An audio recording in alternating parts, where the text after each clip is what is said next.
la mujer e Israel.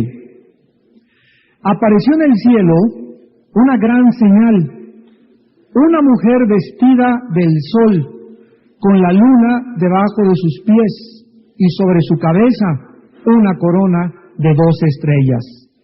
Y estando encinta, o sea, preñada, embarazada, clamaba con dolores de parto en la angustia del alumbramiento. Vamos a detenernos hasta acá, y con estos dos versículos tenemos suficiente material a desarrollar a continuación. Los capítulos 12, 13 y 14 del Apocalipsis constituyen en el Apocalipsis, en este libro maravilloso, el centro, el núcleo del drama que conduce a la manifestación del reino de Dios en esta tierra. Los acontecimientos proféticos que en este capítulo vamos a estudiar son aquellos que desde el capítulo 6, cuando se inicia la apertura de los sellos, conducen, repito, a aquello que tendrá lugar en este mundo y que será el acontecimiento más grande de toda la historia, que es la segunda venida de Jesucristo a comenzar a reinar con su iglesia, con sus santos, con los fieles que le siguieron y tuvieron el temor de él en su corazón. En el capítulo 12, 13 y 14, en estos tres capítulos, existen 7 protagonistas. Tenemos a 7 protagonistas del período de lo que se conoce como la Gran Tribulación y la ira de Dios. Vamos a mencionar a estos 7 protagonistas porque en el capítulo 12 aparecen 5 de ellos. En primer lugar, la mujer que vamos a estudiar en esta noche y que representa a la nación de Israel.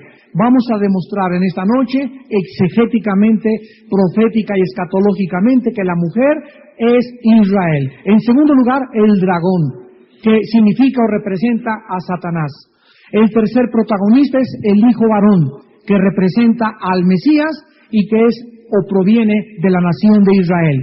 En cuarto lugar, a Miguel, el arcángel y capitán del ejército celestial de Dios. En quinto lugar, el quinto protagonista es el remanente fiel de la nación de Israel. En sexto lugar, la bestia que surge del mar, capítulo 3, y que representa al anticristo. Y en séptimo lugar, a la bestia que surge de la tierra y que representa al falso profeta o al más grande líder falso religioso que el anticristo usará para que la adoración sea dirigida hacia su persona. Muy bien, en este capítulo 12, que vamos a ver a los 5 protagonistas, vamos a enfocarnos en esta noche en el primer protagonista, que es la nación de Israel. Dice la Biblia que aparece en el cielo una gran señal. Y esta señal, vemos que es una gran cosa en el cielo. En el cielo está esta señal, no en la tierra. Es importante esto, tanto la mujer como el dragón, las dos señales que aparecen aquí están en el cielo localizadas. Y esta señal es una mujer vestida totalmente del sol, con la luna debajo de sus pies y sobre su cabeza una corona de 12 estrellas. Muy bien, en primer lugar la palabra señal, es muy importante conocer su significado. Es la palabra griega semeion, con S de Samuel, semeion, que significa algo que apunta o dirige nuestra atención hacia un objetivo. Les voy a explicar esto. Hace muchos años, yo me acuerdo cuando éramos mi hermano Alejandro y yo, Boy Scouts, en Acapulco, íbamos nos llevaban a veces a parques o a lugares, y nos decía el jefe éramos lobatos antes de llegar a brincar a Boy Scout, nos decía, les voy a dejar un camino trazado para ver quién llega de aquí a esa pared. Pero había muchos árboles y muchos lugares y muchas cosas, obstáculos, y entonces nos aprendían a seguir las señales. Entonces, por ejemplo, en cada árbol que teníamos que llegar, ponían una ramita que apuntaba hacia ese lugar, y si estaba quebrada y apuntaba para acá, el camino era para acá. Si la ramita estaba quebrada y apuntaba para allá, era para allá. Entonces, siguiendo las ramas y la forma como las quebraban y las apuntaban, era como aprendíamos a dejar un rastro detrás de nosotros para que nos siguieran. Entonces, cada una de estas cosas, señales, nos dirigía hacia otro punto y hacia otro punto y hacia otro punto. O sea, las señales apuntan hacia algo. Cuando Cristo hizo milagros, la Biblia dice que eran maravillas, eran milagros y eran señales.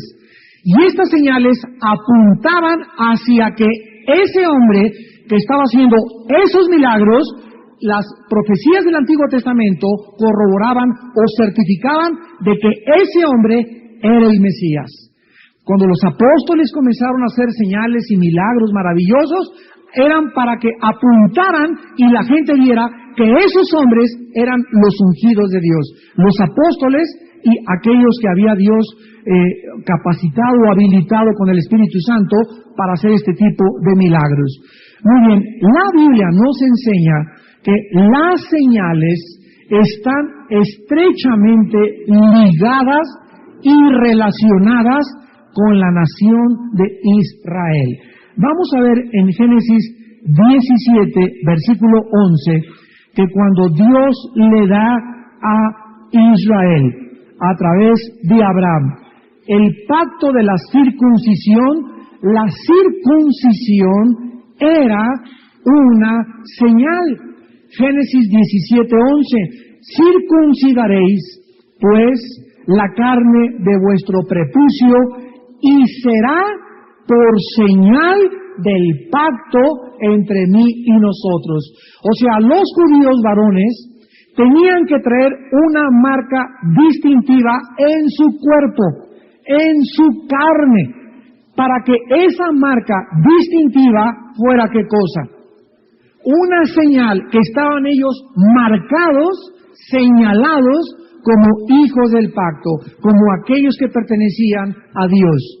En Éxodo, capítulo 31, versículo 13, le dijo Jehová a Moisés, háblales a los hijos de Israel, en verdad guardarán mis días de reposo, porque es señal entre mí y vosotros por vuestras generaciones, para que sepáis que yo soy Jehová, que os santifico.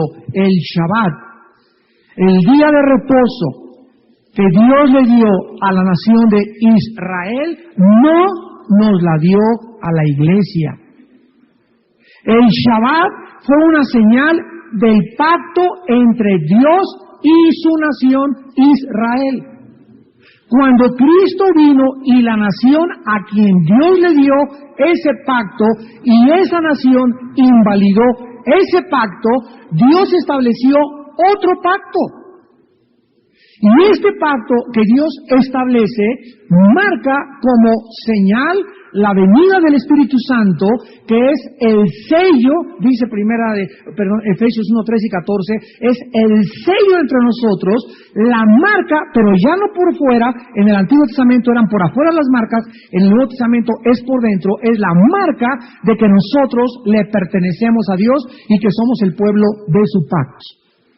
Entonces, tú por afuera puedes ser católico, tú por afuera puedes ser protestante, puedes ser bautista por afuera, puedes por afuera ir a una iglesia presbiteriana, por afuera puedes haberte bautizado, ponerte ceniza, ir a una peregrinación, pero si por dentro no tienes el sello del Espíritu Santo, la marca del Espíritu Santo, las cosas de por afuera no sirven absolutamente, porque la señal de que eres cristiano no es externa, es interna. Entonces vemos nosotros cómo Dios ha progresado en su revelación a través de los siglos. En Mateo capítulo 12, versículo 38 al 39, esta es la razón por la cual los fariseos, los líderes religiosos, cuando vieron a Jesucristo, le dijeron, respondiendo los escribas y los fariseos, Maestro, deseamos ver de ti, ¿qué cosa? Señal. O sea, cuando Cristo hacía su aparición en este mundo, los fariseos, los líderes religiosos, estaban acostumbrados ¿a qué cosa? A que todo se les demostrara con alguna señal, con algo que apuntara que Él era el Mesías. Y vean la respuesta de Jesucristo. Él respondió y les dijo, la generación mala y adúltera demanda señal. Pero señal no le será dada, sino la señal del profeta Jonás. O sea, Cristo y a Dios no le gusta que nadie lo ande buscando o con nadie ande diciendo, mire hermano, quiero que usted haga un milagro, o voy a una reunión para ver un milagro, o si veo un paralítico pararse de la silla de ruedas, o si veo un tumor de un cáncer que es sanado del cuello y se desaparece, yo voy a creer. La generación, el tipo de personas que buscan milagros para creer, Jesucristo dijo, tienen un corazón equivocado. Tienen un corazón malo delante de Dios. Y dijo Dios, no les voy a dar ni ninguna señal, ni ningún milagro. La más grande señal que les voy a dar va a ser la señal de Jonás. ¿Qué significa esto? Que Jonás estuvo 3 días y 3 noches en el vientre de un gran pez. Y así el Hijo de Dios iba a estar 3 días y 3 noches en el centro de la tierra, y al tercer día iba a resucitar. El que ande buscando un milagro, el milagro más grande que pueda haber es la resurrección de Jesucristo. Aunque desde la resurrección de Cristo en nuestros días Dios no volviera a hacer ningún milagro, es suficiente saber que levantó a su Hijo de los muertos como la señal más grande que podemos nosotros tener enfrente de nuestra vista. Entonces la resurrección de Cristo era la señal con la cual Dios quería terminar con las señales con la nación de Israel. Los judíos siempre pedían milagros, señales para creer, aunque aún después de que se les hacía las señales, nunca creían. En el Antiguo Testamento, Dios les abrió el Mar Rojo. ¿Qué más grande señal que ver que el mar se abre? Pasamos más de 1 millón de personas y nuestros enemigos vienen detrás, y al meterse ellos se cierra el mar y los mata, los ahoga. ¿Qué más grande señal que estar en un desierto donde no hay frutsis, no hay carnicería, no hay zapatería, no hay tintorería, no hay pozos de agua, no hay lavabos, no hay regaderas, no hay donde cambiarme ropa, no hay absolutamente nada, y donde tengo que depender 100% de Dios, y Dios me manda del cielo maná, manda faisanes, mis zapatos nunca se acaban, mi ropa no me la tengo que cambiar? ¿Queremos más señales de que algo opera sobrenaturalmente sobre nuestras vidas? Pero aún así, ahí en el desierto, con todas estas maravillas, y después de haber sido sacados de Egipto con los milagros, se quedaron postrados por su incredulidad. ¿Se dan cuenta que nunca los milagros cambian el corazón del hombre? Los milagros impactan mis emociones, y tú ves un milagro y dices, es lo más que hace, impacta mis emociones, me dura 3 o 4 días, de veras, y se levantó la persona esa paralítica, pero esa sensación que experimenté al ver ese milagro no cambia mi corazón, porque lo único que cambia el corazón es la predicación de la palabra de Dios. Primera de Pedro 1:23, habiendo sido renacidos por la palabra incorruptible de Dios. Porque es la palabra, la fe es por el oír, y el oír por la palabra de Dios. La fe no es por ver, la fe es por oír. Los milagros apuntan, los milagros certifican, y Dios, gracias a Dios, sigue haciendo milagros, pero con el propósito muchas veces de enjuiciar a muchas personas. Porque la palabra de Dios nos es suficiente a nosotros. Ahora, regresamos a Apocalipsis, muy serios obstáculos, tanto exegéticos como teológicos, para aquellas personas que quieren identificar a la mujer del Apocalipsis con la Virgen María. No sé cuántos de ustedes han visto una imagen de la Virgen de Guadalupe que tiene la luna debajo de sus pies, el niño debajo de sus pies, 2 cuernos a los lados y estrellas arriba de su cabeza. Esta imagen la sacaron de Apocalipsis 2. Y cuando alguna persona insiste en que esta mujer es la Virgen María, vamos a ver nosotros las razones bíblicas por las cuales es imposible que sea la Virgen María. Número uno, esta mujer del Apocalipsis es descrita como una señal, es decir, es un símbolo. Está representando a algo. En segundo lugar, María, Mateo 2 del 1 al 15, huyó a Egipto. Esta mujer huye al desierto, Apocalipsis 12:6, y la mujer huyó al desierto donde tiene lugar preparado por Dios para que la sustenten 1260 días, o sea, 3 años y medio. En tercer lugar, María huyó con el niño Jesús y con José a Egipto. Esta mujer de Apocalipsis huye sola.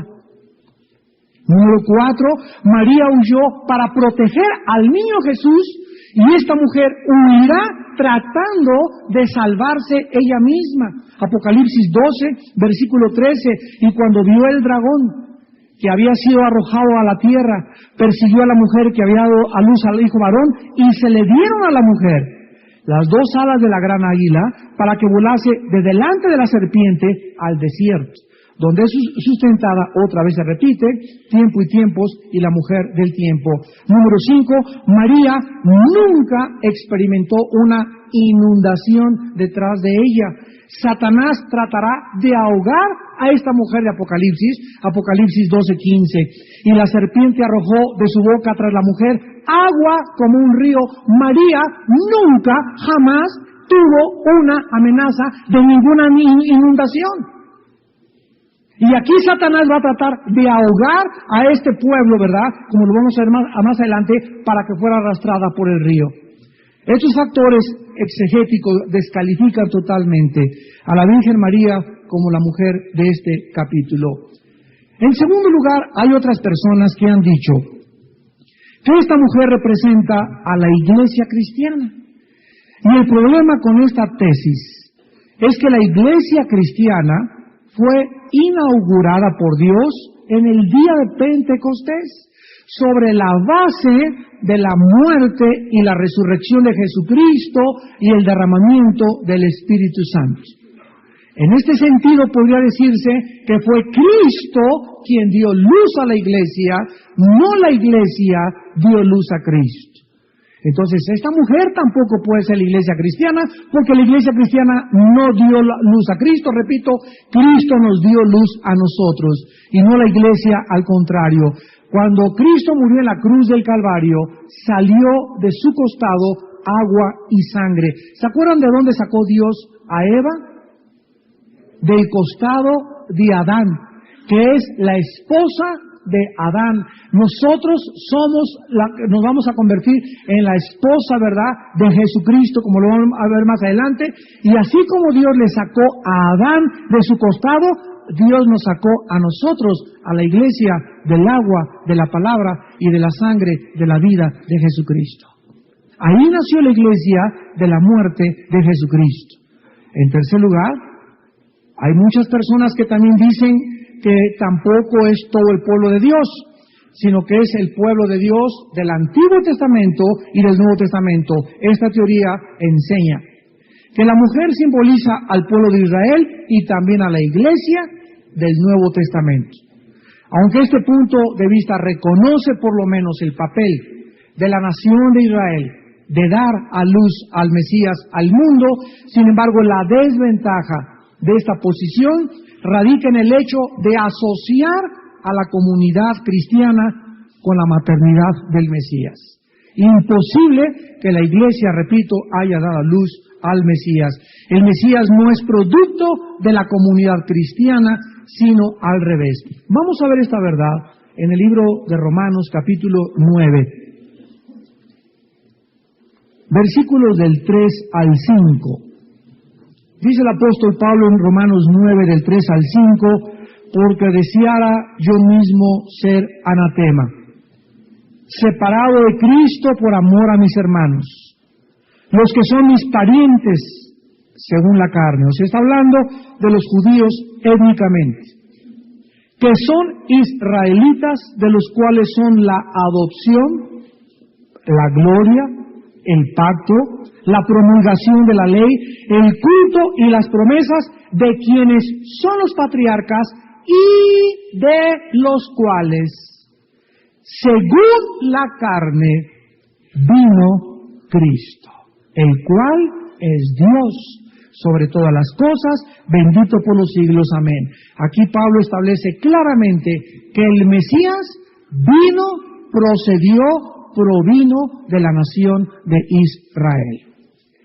Y en último lugar, otras personas han enseñado que esta mujer representa a la nación de Israel. Y vamos a ver nosotros, ¿verdad?, que en la Biblia se le llama a Israel la esposa de Dios. Entonces, esta es precisamente la verdadera enseñanza de la Biblia. Esta mujer representa a la nación de Israel. En Isaías capítulo 54, vamos a comenzar a estudiar todos los pasajes en el Antiguo Testamento que así nos lo confirman. Gracias a Dios de que el Espíritu Santo no nos deja a nosotros interpretar la Biblia a nuestro libre albedrío. Porque ninguna profecía, dice en 2 de Pedro 1, de la Biblia fue traída por voluntad humana, sino que los santos hombres de Dios hablaron siendo inspirados por el Espíritu Santo. O sea, nadie puede venir a Apocalipsis, yo creo que el dragón es el chupacabras. Pues yo creo que la mujer es la Virgen María.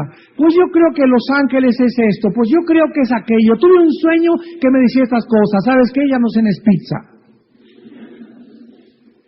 Tenemos nosotros, amados santos, para poder entender y tener revelación e iluminación, dejar que la Biblia nos enseñe y no venir yo con mis prejuicios teológicos a forzar las Escrituras y hacer que las Escrituras cuadren mis prejuicios, mi perspectiva, mi enseñanza y mi doctrina. Porque si yo vengo con esta actitud de la Biblia, donde yo ya tengo algo prejuiciado, pues los dones espirituales no existen porque así me lo enseñaron en mi seminario. Entonces voy a venir a la Biblia ya con el prejuicio que los dones se acabaron, que ya no existen más los dones espirituales, y no voy a dejar nunca que el Espíritu Santo me muestre cuán equivocado estoy. Pues a mí me enseñaron que la salvación se pierde, y cada vez que yo venga a la Biblia voy a tratar de buscar pasajes para probar que la salvación se pierde. Y cuando Dios me quiera hablar y me muestre aquellos pasajes donde me dice que es imposible que la salvación se pierda, yo no los voy a aceptar porque ya estoy prejuiciado. Ya he aceptado algunas cosas donde vengo con esa actitud de la Biblia y ya no permito que el Espíritu Santo sea mi maestro. ¿Se dan cuenta qué importante es la actitud que debemos tener en el corazón para acercarnos a la Biblia? En Isaías 54 habíamos dicho, versículos del 5 al 6, el profeta escribió. Isaías 54 del 5 al 6. Porque tu marido, aquí está hablando Dios a Israel. Fíjense cómo se refiere Dios a la nación de Israel. ¿Cómo se refiere? Como su marido. Escuchen, la iglesia no está casada con Cristo. Somos la novia. Hasta las bodas del Cordero, Apocalipsis 19, vamos a celebrar las bodas del Cordero. Pero Israel era la esposa de Dios. Esto es bien importante y nos ayuda mucho a poder distinguir la teología de Israel con la teología de la iglesia. Porque tu marido es tu hacedor, le dice Dios a Israel. Jehová de los ejércitos es su nombre. Y tu redentor, el Santo de Israel. Dios de toda la tierra será llamado. Porque como a mujer abandonada y triste de espíritu te llamó Jehová. Y como a la esposa de la juventud que es repudiada, dijo el Dios tuyo. Aquí Dios le recuerda a Israel que la recogió cuando ella había sido repudiada de las naciones, que tuvo misericordia de ella como un marido tiene misericordia cuando la esposa lo abandona y el marido va por la mujer y le dice, aunque me hayas dejado, vengo a que regreses conmigo. El corazón de Dios, sus pactos, su fidelidad, su lealtad a lo que Él estableció. Isaías 47, Isaías 47, cuando Israel se alejaba de Dios, Dios le llamaba mujer viuda. Una viuda es alguien que estuvo casada y que perdió al marido. Dice Isaías 47, del 7 al 9.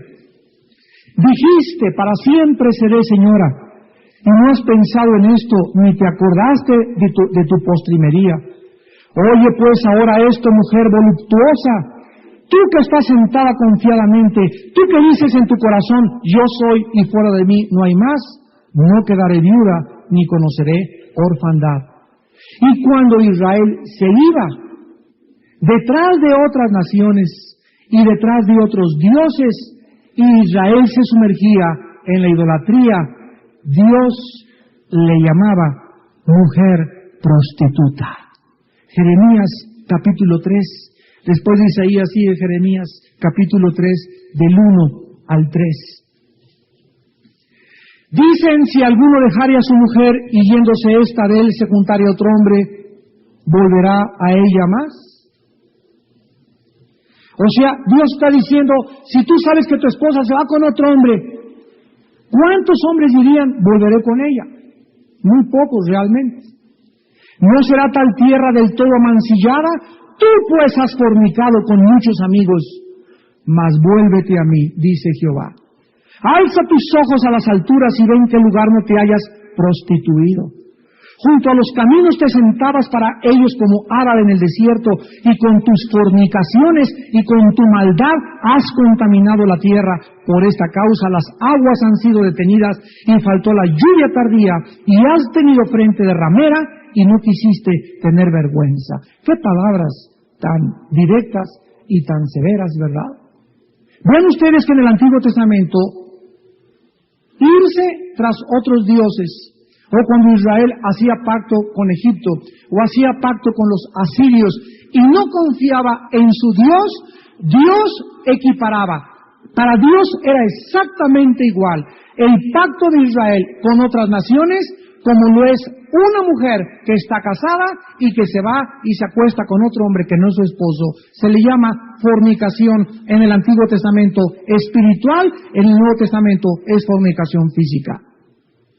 ¿Qué dice Santiago 4 en el Nuevo Testamento? Oh almas adúlteras, ¿no sabéis que la amistad con el mundo es enemistad contra Dios? ¿Cómo se les llama a los cristianos? Que comienzan a hacer alianzas, asociaciones con otras denominaciones, con otras religiones, con otros grupos interreligiosos. Cuando el cristiano comienza a venderse o a prostituirse, se le llama prostituta, se le llama has fornicado, igual que lo haría en un matrimonio un hombre que abandona a su mujer. Vemos cómo Dios, al usar este lenguaje, considera la unión con nosotros.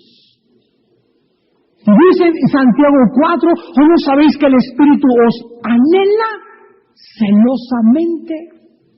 Celosamente. En el matrimonio hay celos que son buenos y hay celos que son malos. Los celos que son malos es, ¿con quién andas? ¿Dónde fuiste? ¿A qué hora te regresaste? Etcétera, etcétera. Y es la persona que desconfía de su esposa, ¿verdad? Esos son los celos enfermos, los celos obsesivos. No debe existir eso, menos en el noviazgo, ¿verdad? Si ella anda coqueteando, pues déjala que se vaya de una vez con el otro para que ande detrás de ella. Esto te demuestra que no es para ti. La muchacha que sea para ti, joven que me escuchas, no va a andar coqueteando con nadie. ¿Por qué? Porque es para ti. Y la mujer que Dios tiene para ti va a ser leal para toda tu vida. Si ahorita te coquetea y son novios, imagínate cuando venga el lechero. Burro. ¿Y cuáles son los celos buenos? Oye, mi amor, me dice mi esposa, voy a la panadería en la noche, mira, mi amor, esa calle donde vas a ir está muy oscura, te voy a acompañar para que vayas mejor protegida. Esos son los celos buenos. No la acompaño por esto desconfío, la acompaño porque la celo para poder protegerla. Oye, mi amor, me dice mi esposa, fíjate que ese cuate, ¿verdad? Como que me miró así con mirada gacha, ¿verdad? Y en ese momento, ¿verdad? Yo voy a tomar partido en ese momento y son los celos buenos, donde voy a tratar, ¿verdad? De esa persona, ¿verdad? Hablar con ella, ¿verdad? O tumbarle los dientes. Entonces, Dios nos anhela celosamente. Dios sabe que cuando un hijo suyo comienza a salirse del camino, es lo que significa, mi espíritu os anhela celosamente. Cuando Dios ve a un hijo suyo, a una hija suya que se sale del camino, esto es lo que significa. Dios sabe que cualquier hijo o hija suya que se sale del camino de la santidad va a sufrir. Porque la única protección que tenemos es caminando en la santidad, en el temor de Dios. Entonces, eso es lo que significa que Dios nos anhela celosamente. Entonces, la más grande prueba de amor, de que Dios me ama, es que me disciplina. La más grande prueba que tú puedas tener de amor, de que Dios te ama, es que si tú te apartas, te disciplina. Hebreos 2. Y azota al que recibe por hijo. Entonces, si alguno de ustedes que me escuche está bajo la disciplina de Dios, gócese y alégrese, porque es una evidencia del amor de Dios. Vemos pues que Israel es la única compañía de gente en la Biblia, porque en la Biblia hay 3 compañías de gente, que son Israel, los gentiles y la iglesia nada más. Hay 3 compañías de gente en la Biblia, Israel, los gentiles y la iglesia, e Israel es la única compañía de Dios que se le llama mujer casada. Ahora, regresamos a Apocalipsis y vemos que esta mujer, con algunas características, vestida del sol con la luna debajo de sus pies y sobre su cabeza una corona de 12 estrellas. Cuando tú quieras como estudiante de la Biblia comenzar a aprender a interpretar la Biblia, es importantísimo que tengas una concordancia y un diccionario bíblico. Todo estudiante de la Biblia necesita como herramientas una concordancia y un diccionario bíblico. Las concordancias que vienen atrás de todas las Biblias, la mayor parte de las Biblias, son muy superficiales y no cubren un gran espectro de palabras.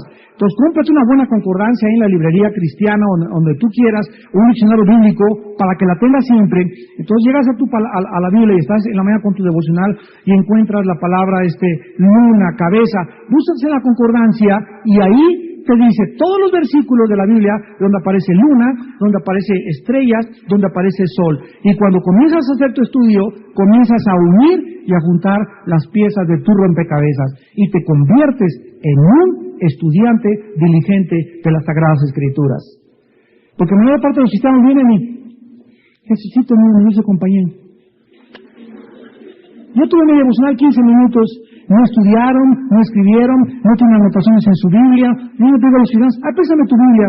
Todos los cristianos que tienen una Biblia, apuntes por acá y por allá, y le quitaron acá, y palabras en griego, y palabras en hebreo, son cristianos que verdaderamente la tienen subrayada, y le ponen por aquí anotaciones, y le meten páginas, etcétera, etcétera. Son estudiantes que el Espíritu Santo va a bendecir. Pero es que hay estudiantes que ni siquiera tienen nada en su Biblia escrito, porque nunca les ha preocupado en su Biblia escribir ningún estudio. Vamos a Génesis 37, en el Antiguo Testamento, para descubrir qué significa las estrellas, la luna y el sol. Cuando Dios llamó a Abraham, le dio a Isaac y le dio a Jacob como hijos. Y cuando nació Jacob, ya lo vimos en el estudio de los patriarcas de Israel, los que tomaron ese estudio, fue Jacob el que tuvo 12 hijos, que se formaron o conformaron las 12 tribus de la nación de Israel. Ahora, uno de los hijos predilectos de Jacob fue José. Y vemos que José, al final, ¿verdad?, tiene 2 hijos con una mujer egipcia. José no se casa con una judía, se casa con una mujer egipcia. Y de esos hijos que nace José, uno toma el lugar de una de las tribus de Israel. Pero cuando José estaba viviendo con Jacob, era un muchacho que tenía sueños. Y en uno de esos sueños, Génesis 37, versículos del 9 en adelante, dice la Biblia, soñó otro sueño y lo contó a sus hermanos diciendo, he aquí he soñado otro sueño y he aquí que el sol y la luna y 11 estrellas, qué interesante, ¿verdad? Porque ella iba a ser la 12ª. 11 estrellas se inclinaban a mí. Y lo contó a su padre y a sus hermanos, y a su padre le reprendió y le dijo, ¿qué sueño es este que soñaste? ¿Acaso vendremos yo y tu madre y tus hermanos a postrarnos en tierra ante ti? Inmediatamente Jacob, de una forma irónica y satírica, estaba guiado por el Espíritu Santo, aunque sin comprenderlo y enojado. ¿Qué estás diciendo? Que el sol, la luna y las estrellas significa que nosotros somos y tus hermanos los que nos vamos a inclinar delante de ti. Y en esta época, cuando soñó este sueño José, no estaban aún formadas las 12 tribus de Israel.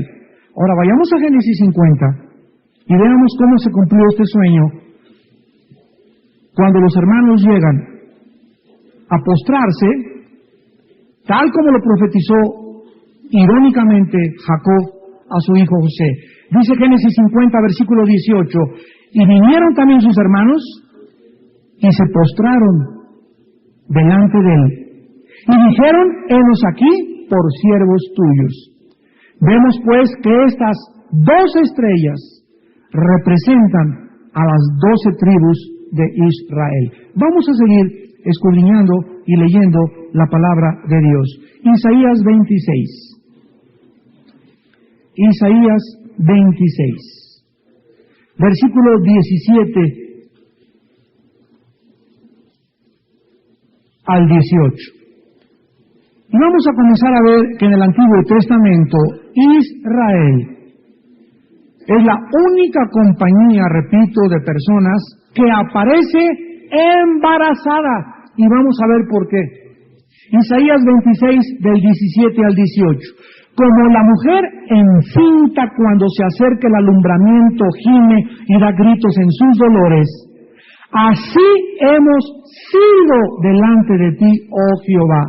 Concebimos, tuvimos dolores de parto, dimos a luz viento, ninguna liberación hicimos en la tierra, ni cayeron los moradores del mundo. Los mismos profetas como Isaías reconocían que eran como una mujer, siempre estaban con dolores de parto, siempre eran perseguidos, siempre eran asolados, siempre eran disciplinados, sufrían y se comparaba con una mujer parturienta. Isaías 66.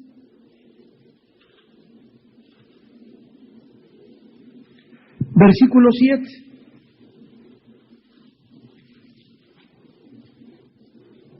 Antes que estuviese de parto, dio a luz. Antes que le viniesen dolores, dio a luz hijo. ¿Quién oyó cosa semejante? ¿Quién vio tal cosa? Concebirá la tierra en un día, nacerá una nación de una vez, pues en cuanto Sión estuvo de parto, dio a luz a sus hijos. Aquí el profeta Isaías ya está otra vez anticipándose a que de Sión sería Israel, serían los judíos los que darían a luz. Jeremías 4, versículo 31. Jeremías 4, versículo 31. Porque oí una voz como de mujer que está de parto, angustia como de primeriza, voz de la hija de Sión que lamenta y extiende sus manos diciendo, ¡ay ahora de mí, que mi alma desmaya a causa de los asesinos! Miqueas capítulo 4, Miqueas capítulo 4, versículo 10. Ahora, ¿por qué gritas tanto? No hay rey en ti, pereció tu consejero que te ha tomado dolor como de mujer de parto. Capítulo 5 del 2 al 3, pero tú, Belén Éfrata, pequeña para estar en las familias de Judá, de ti me saldrá el que será Señor en Israel, y sus salidas son desde el principio, desde los días de la eternidad. Pero los dejará hasta el tiempo que dé a luz, la que ha de dar a luz, y el resto de sus hermanos se volverá con los hijos de Israel. Aquí claramente está hablando de que Belén, ¿verdad?, una aldea judía, vendría el Mesías y que sería Israel la que diera luz al hijo varón que regirá a las naciones con vara de hierro. Ahora, cuando Dios en el huerto del Edén le habló a Satanás, le dijo, la semilla de la mujer, el esperma de la mujer te herirá en la cabeza, y tu semilla, Satanás, le herirá a la semilla de la mujer en el calcañar. Vemos nosotros que desde Génesis capítulo 3:15, Una mujer embarazada sería el símbolo de Israel, de donde nacería el Mesías. Cuando Cristo se dice en Gálatas que es la simiente de la mujer de Génesis capítulo 3, versículo 15, nos damos cuenta que esa semilla, ese esperma, fue el que Dios le puso a la Virgen María en su vientre. Y en Juan capítulo 4, versículo 22, Jesucristo dijo, la salvación viene de los judíos. Entonces vemos claramente que la Biblia nos enseña que Israel había sido la esposa embarazada desde Génesis 3:15, que portaría a través de todo el Antiguo Testamento su embarazo. Y hasta que Cristo nació de la nación de Israel a través de la Virgen María, es cuando se cumplía la profecía de que Sión daría a luz un hijo. Y Cristo dijo, la salvación viene de los judíos. Esto es muy importante, porque esta es la razón de la persecución contra los judíos durante toda la historia humana. ¿Por qué el diablo ha perseguido a los judíos? Fueron expulsados de España, fueron expulsados de Italia, fueron perseguidos durante la Inquisición, fueron masacrados durante las cruzadas, fueron asesinados en Inglaterra, fueron sacados de Centro y de Sudamérica, han sido expulsados de todas las naciones hasta 1948, que siguen siendo perseguidos. Es la única nación, la única civilización en toda la historia del mundo que ha sido perseguida. ¿Por qué el diablo le puso a Hitler perseguir a los judíos cuando los judíos no eran una nación en tiempos de Hitler?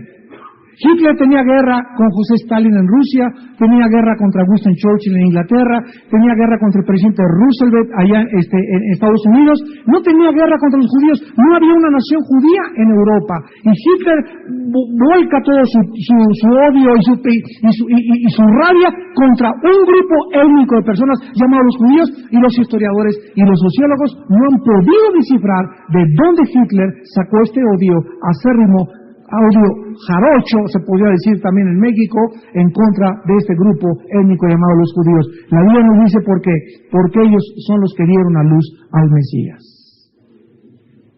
Y vamos a volverlo a leer otra vez en Romanos capítulo 9, para que ya no nos quede la menor duda. Versículo 4, que son israelitas, de los cuales son la adopción, la gloria, el pacto, la promulgación de la ley, el culto y las promesas, de quienes son los patriarcas y de los cuales, según la carne de los patriarcas, desde los judíos, vino Cristo. Dice la Biblia en Apocalipsis 12, versículo 2, y estando encinta, clamaba con dolores de parto en la angustia del alumbramiento. Vamos a ver ahora en enero que reanudemos las clases, cómo el diablo a través de toda la historia ha estado acechando a Israel. Así por eso atacó a través de el faraón de Egipto para que no naciera Moisés. Cuando Cristo iba a nacer, le puso a Herodes matar a todos los niños, igual que en los tiempos de Egipto con Moisés, en Éxodo 1, capítulo 2, matar a los niños para que no naciera el Mesías. Satanás es el dragón, como lo vamos a mostrar también, que ha estado en la historia acechando e impidiendo a que el Mesías pudiera nacer. Y cuando supo que el Mesías iba a nacer y que iba a ser el Cristo, planeó crucificarlo, se metió en Judas para que Judas lo traicionara. Y cuando Cristo estaba en la cruz, estaba una gran festividad, una kermés espiritual. Estaban todos los diablos, los demonios, los potestados, las autoridades espirituales de Satanás al lado de la cruz. Alabío, ganamos, ganó el Toluca, etcétera, etcétera. Y no se dieron cuenta que esa cruz, ese símbolo tan cruento y tan sanguinario, era el poder y la sabiduría de Dios. Porque a los 3 días, qué susto se llevaron cuando Jesús resucita de entre los muertos. Dice en 1 Corintios 2 que si los príncipes de este siglo hubieran sabido y hubieran conocido la sabiduría de Dios, nunca se hubiera atrevido a meterse en Judas Satanás para traicionar a Cristo y crucificar al Mesías. Porque la cruz fue el plan malévolo de Satanás, Dios lo revirtió y lo convirtió en su poder y en su más grande sabiduría. Se dan cuenta porque el diablo no nos puede tocar, y cuando el diablo nos toca y nos hace algo, él se lleva un susto, porque lo que Dios le permite hacernos, como se lo permitió a Job, fue la más grande bendición al final de la vida de Job que Dios le haya podido dar en su vida. Porque sus pensamientos no son nuestros pensamientos y sus caminos no son nuestros caminos. Y todas las cosas contribuyen al bien a los que aman a Dios. Oremos. Gloria a Dios. Padre, gracias por tu palabra. Gracias, Señor, porque lo que estaba velado a los ojos de las gentes que estaban al pie de la cruz, ahora tú nos has quitado el velo. Y ahora, mirando con el rostro descubierto, somos transformados de gloria en gloria, mirando tu gloria en tu santa palabra, maravillándonos de tu providencia, de tu sabiduría, de tu lealtad, de tu fidelidad a tu pacto y a tus promesas, porque ninguna de tus palabras ha caído en tierra. Porque tu palabra será prosperada en aquello para lo cual es enviada. Así como la lluvia cae sobre la tierra y la riega y la hace germinar y dar fruto, así es tu palabra en nuestro corazón. Cuando nuestro corazón es limpio y tu palabra cae en buena tierra, damos fruto. Pero cuando en nuestro corazón hay mala hierba, espinos o piedras, estorba la palabra. Y estas piedras y estos espinos son prejuicios teológicos, religiosos, tradicionales. Puede ser el pecado, puede ser una pureza que no es verdaderamente limpia delante de ti. Y todas estas cosas nos estorban para entender tu plan. Dichosos los limpios y los puros en espíritu, porque ellos verán a Dios. Y a Dios lo vemos todos los días en la Biblia, porque la Biblia es lo que nos refleja y nos enseña y nos muestra el carácter de Dios, su santidad, su eterno amor, sus promesas inviolables y todas las cosas que nos ha dicho que se cumplirán porque Él es Dios. Padre, te damos gracias por haber escogido a la nación de Israel, de acuerdo a tu soberanía, para que a través de ella naciera el Mesías, lo cual fue la razón por la cual ha sido tan perseguida y lo sigue siendo por el mundo entero. Pero nosotros no estamos en tinieblas. Nosotros somos hijos de la luz y del día. Y tú quieres que nosotros comprendamos las cosas que pasan, no a la luz de los periódicos, ni de la opinión de los escritores, ni de los comentaristas de los medios de comunicación, sino que normemos nuestro criterio con la Biblia. Que transformemos nuestra mente, nuestros pensamientos y nuestra filosofía con tu palabra, para que podamos tener verdaderamente la mente de Cristo. Padre, aprovechamos en esta noche para orar por la paz de Jerusalén, para orar por el pueblo de Israel que no has terminado con él. Le diste carta de divorcio, te divorciaste de Israel, pero tu palabra dice, no los he desechado, vendré otra vez por ella y la volveré a injertar en el olivo natural que son ellos. Padre, te damos gracias porque aún con ellos nos muestras tu fidelidad, tu pacto que hiciste con Abraham, con David, con Moisés en el monte Sinaí, nunca lo desecharás. Y te damos gracias, Padre, porque hay un remanente fiel de tu nación del antiguo pacto que te sigue siendo fiel y que pertenece a tu pueblo, que es ahora la iglesia, la cual ha sido fundida en un solo hombre, donde no hay judío ya ni griego ni gentil, sino un cuerpo de Jesucristo. Te damos gracias, Señor, porque en esta noche sigues salvando las almas. Y todos ustedes que nos están viendo a través de la televisión, o ustedes que están aquí en esta noche como auditorio, Dios te invita en esta noche a que vengas a la cruz del Calvario, a que hagas la paz con Él, a que te reconcilies con Él, a que te arrepientas de tus pecados y recibas a Jesucristo en tu vida como tu Señor y tu Salvador. Todas las personas en este momento que están escuchando este mensaje y que quieran invitar a Cristo por primera vez a su vida, díganle estas palabras, ahí desde donde estás. Señor mío y Dios mío, reconozco que he pecado contra ti, que soy pecador, que tu Hijo en la cruz murió y pagó en mi lugar con su sangre, y creo, Señor, que Él es el Mesías, el Salvador de la humanidad, y que no hay otro nombre más que el nombre de Jesús en quien yo pueda, Señor, ser salvado. Te pido en este instante que entres a mi corazón como mi Señor y mi Salvador. Te recibo por la fe, Jesús. Te pido que me perdones y te doy las gracias en tu nombre, precioso Salvador, Señor Jesús. Amén.